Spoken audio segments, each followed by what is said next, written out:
नमस्कार। नारद संचार सकारात्मक सुर्खियों में आप सभी का हार्दिक स्वागत है। हिंदू पंचांग के अनुसार आज पौष मास के शुक्ल पक्ष की 9वीं तिथि है, दिन शुक्रवार है। ग्रेगोरियन कैलेंडर के अनुसार 22 जनवरी है, जो कि साल का 22वां दिन होता है। आज के इतिहास की अगर हम बात करें तो हॉलीवुड के फेमस डायरेक्टर डैनी बॉयल की एक फिल्म आई थी, नाम था स्लम डॉग मिलियनेयर। स्लम में पैदा हुए जमाल और सलीम नाम के दो भाइयों की कहानी इस फिल्म में दिखाई गई थी। जमाल बड़ा होकर कौन बनेगा करोड़पति शो में जाता है और इस शो में वह सभी सवालों के सही जवाब देता है और पुलिस चैटिंग के जुर्म में उसे पकड़ लेती है। इस फिल्म ने पूरी दुनिया में धूम मचाई थी और आज ही के दिन 2009 में इस फिल्म का नॉमिनेशन ऑस्कर के लिए हुआ था। इस फिल्म ने 8 ऑस्कर अवार्ड जीते थे। भारत से ए.आर. रहमान को बेस्ट ओरिजिनल सॉन्ग के लिए ऑस्कर मिला था। और आज ही के दिन 1963 में दृष्टिहीन लोगों के लिए राष्ट्रीय पुस्तकालय की स्थापना हुई। देहरादून के राजपुर मार्ग में स्थित यह संस्थान भारत सरकार की दृष्टिबाधित के लिए स्थापित पहली और एकमात्र राष्ट्रीय स्तर की संस्था है।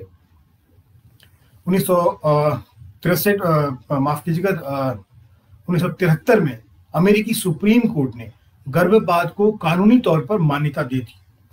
इसे अपराध की श्रेणी से निकालते हुए अदालत ने इसे महिला की निजता का संवैधानिक अधिकार बताया था।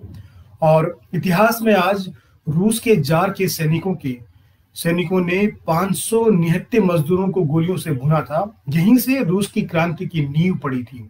22 जनवरी 1905 को दिन रविवार को मजदूरी की स्थिति और काम के घंटों जैसे मुद्दों को लेकर जब प्रदर्शन हो रहा था तो प्रदर्शनकारी सेंट पीटर्सबर्ग की विंटर पैलेस की तरफ बढ़ रहे थे। ये लोग जार निकोलस से मिलना चाहते थे, उनसे मिलकर उनसे बात करना चाहते थे, लेकिन जार के पास पहुंचने से पहले उसके सैनिकों ने निहत्थे लोगों पर गोलियां बरसा दी। और निहत्थे लोगों पर इस प्रकार की गोलीबार की घटना से रूस के इतिहास में इसे ब्लडी संडे यानी खूनी रविवार का नाम दिया जाता है। और रुक करते हैं नारद संचार की सकारात्मक सुर्खियों की ओर, जहां हम आपके पास सकारात्मक ऐसी खबरें लाते हैं जिनका जो सकारात्मक होती हैं। तो प्रधानमंत्री के आत्मनिर्भर भारत के दृष्टिकोण के तहत स्वदेशीकरण पर जोर देने व विदेशों में तैयार उपकरणों पर निर्भरता घटाकर रणनीतिक आत्मनिर्भरता प्राप्त करने के लिए भारतीय सेना और society of Indian defence manufacturers के बीच एक समझौते ज्ञापन पर हस्ताक्षर हुए हैं। भारतीय उद्योग परिसंघ सीआईए के साथ सेना उद्योग जगत के बीच साझेदारी के 25 वर्ष पूरे होने के अवसर पर इस समझौते पर हस्ताक्षर किए गए।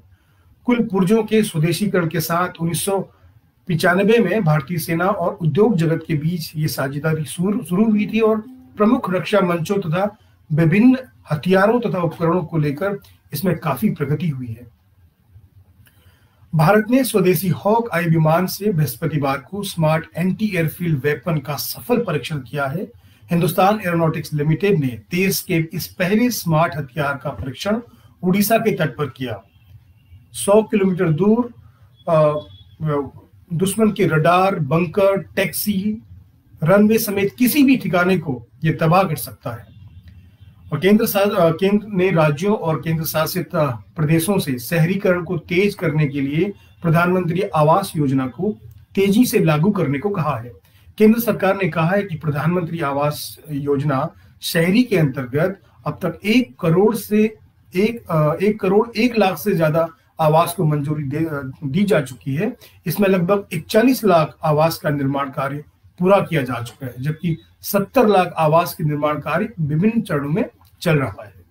और केंद्रीय मंत्री नितिन गडकरी ने कहा है कि भारतीय राष्ट्रीय राजमार्ग प्राधिकरण की वित्तीय स्थिति बहुत अच्छी है और देश का वार्षिक टोल राजस्व 34,000 करोड़ रुपए पर है। उन्होंने कहा कि वर्ष 2025 तक टोल राजस्व बढ़कर 1,34,000 करोड़ रुपए प्रति वर्ष पहुंचने की संभावनाएं हैं। और कोयला मंत्री प्रहलाद जोशी ने कोल इंडिया लिमिटेड की 3 कंपनियों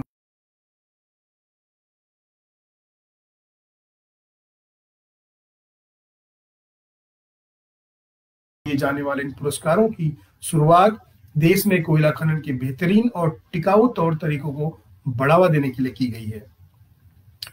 और अंत में दिल्ली सरकार नए साल में झुग्गी झोपड़ी में रहने वाले परिवारों के लिए मुख्यमंत्री आवास योजना के अंतर्गत केजरीवाल सरकार झुग्गी बस्तियों में रहने वाले परिवारों के लिए तैयार 9,315 फ्लैट की आवंटन की प्रक्रिया जल्द ही शुरू करने के निर्देश दिए हैं। साथ ही अरविंद केजरीवाल की सरकार ने अतिथि शिक्षकों को नए साल के मौके पर एक बड़ा तोहफा दिया है। ये शिक्षक सहायता प्राप्त स्कूलों में छात्रों को पढ़ा सकते हैं।